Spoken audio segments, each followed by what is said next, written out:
സ്വാഗതം. പാണ്ടിക്കാട് അരിക്കണ്ടംപാക്കിൽ കാട്ടുപന്നികൾ കടകളിലേക്ക് കൂട്ടത്തോടെ പാഞ്ഞുകയറി.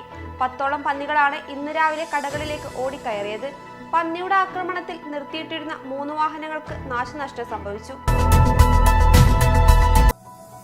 കുറ്റിപ്പുറം ഹൈവേ ജംഗ്ഷനിൽ ബൈക്കും ലോറിയും കൂട്ടിയിടിച്ച് അപകടത്തിൽ ബൈക്ക് യാത്രക്കാരന് പരിക്കേറ്റു. തൃശൂരിൽ നിന്നും പ്ലാസ്റ്റിക് പൈപ്പുമായി തിരൂർ ഭാഗത്തേക്ക് പോകുന്ന ലോറിയും കോഴിക്കോട് നിന്നും തൃശൂരിലേക്ക് പോകുന്ന ബൈക്കും തമ്മിലാണ് കൂട്ടിയിടിച്ചത്. ചേളാരി പരപ്പനങ്ങാടി റൂട്ടിൽ തയ്യിലക്കടവ് പാലത്തിനു സമീപം ബൈക്കുകൾ തമ്മിൽ കൂട്ടിയിടിച്ച് അപകടം. 2 പേർക്ക് പരിക്കേറ്റു. പരിക്കേറ്റ 2 പേരെയും ആശുപത്രിയിൽ പ്രവേശിപ്പിച്ചു. നിർമ്മാണം കഴിഞ്ഞ് 2 വർഷമായിട്ടും കാളികാവ് പഞ്ചായത്ത് 14-ാം വാർഡ് തണ്ടുകോട് അംഗൻവാടി തുറന്നു കൊടുത്തില്ല. രക്ഷിതാക്കൾ വാടക കെട്ടിടത്തിൽ പ്രവർത്തിക്കുന്ന അംഗൻവാടി ബഹിഷ്കരിക്കുകയും ഒരു കുട്ടിയെ പോലും പറഞ്ഞയക്കാതെ പ്രതിഷേധിക്കുകയും ചെയ്തു. ഭാരതപ്പുഴയിൽ നിന്ന് മണൽ വാരാൻ അനുമതി ലഭിക്കുമെന്ന ബജറ്റ് പ്രഖ്യാപനം മണൽ തൊഴിലാളി കുടുംബങ്ങൾക്ക് പ്രതീക്ഷയേകുന്നതാണ്. 10 വർഷമായി മണലെടുപ്പ് നിലച്ചതോടെ ഈ മേഖലയിൽ തൊഴിലെടുത്ത് ജീവിച്ചിരുന്ന തിരുനാവായ, തൃപ്രങ്ങോട്, കുറ്റിപ്പുറം, തവനൂർ പഞ്ചായത്തുകളിലെ 1000-ലധികം വരുന്ന കുടുംബങ്ങളാണ് ദുരിതത്തിലായത്.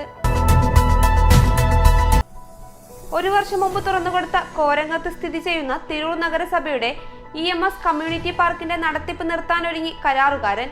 തിരൂർ നഗരസഭ വാക്കുപാലിച്ചില്ലെന്നാരോപിച്ചാണ് കോരങ്ങത്ത് EMS പാർക്ക് കരാറുകാരായ നിള ഹോളിഡേസ് പൂട്ടാനൊരുങ്ങുന്നത്. ഗതാഗതക്കുരുക്കും ബലക്ഷയവുമുള്ള കെട്ടിടങ്ങളും കാരണം ദുരിതത്തിലായ പൊന്നാനി അങ്ങാടി വികസനം യാഥാർത്ഥ്യമായില്ല. ഇതിന്റെ ഭാഗമായി നടന്നത് യോഗങ്ങളും സർവേകളും മാത്രമാണെന്ന ആക്ഷേപം ശക്തമാണ്. പഴയ കെട്ടിടങ്ങൾ പൊളിച്ചു നീക്കി റോഡിന് വീതി വർദ്ധിപ്പിക്കണമെന്ന ആവശ്യവും ശക്തമാണ്. ജില്ലയിൽ മോട്ടോർ വാഹന വകുപ്പ് എൻഫോഴ്സ്മെന്റ് വിഭാഗം നടത്തിയ പരിശോധനയിൽ 483 വാഹനങ്ങൾക്കെതിരെ കേസ്. ഈ വാഹനങ്ങളുടെ ഉടമകൾ പിഴയായി അടയ്ക്കേണ്ടത് 9.6 ലക്ഷം രൂപയാണ്. തിരൂർ, പൊന്നാനി, തിരൂരങ്ങാടി, നിലമ്പൂർ, പെരിന്തൽമണ്ണ, ഏറനാട് എന്നിവിടങ്ങളിലാണ് വ്യാപകമായ പരിശോധന നടന്നത്. തിരുനാവായിൽ കുടിവെള്ള പദ്ധതിയുടെ പൈപ്പ് പൊട്ടി വെള്ളം പാഴാകുന്നു. 2 ആഴ്ചയിലേറെയായി കുറുമ്പത്തൂർ വില്ലേജ് ഓഫീസിനടുത്ത് തെങ്കോട്ടപ്പാറ റോഡിലാണ് വെള്ളം പുറത്തേക്കൊഴുകി പാഴാവുന്നത്. കുടിവെള്ളക്ഷാമം രൂക്ഷമാകുന്ന സാഹചര്യത്തിൽ വെള്ളം പാഴാകുന്നത് നാട്ടുകാർ ആശങ്കയിലാണ്. 1.5 ഏക്കർ പറമ്പിലെ അടിക്കാടുകൾക്ക് തീപിടിച്ചു. കോട്ടയ്ക്കൽ, പാങ്ങ്, ചേണ്ടി, ഐനിക്കുണ്ടിലെ അബ്ദുൾ മജീദിന്റെ 1.5 ഏക്കറിലാണ് തീപിടുത്തമുണ്ടായത്.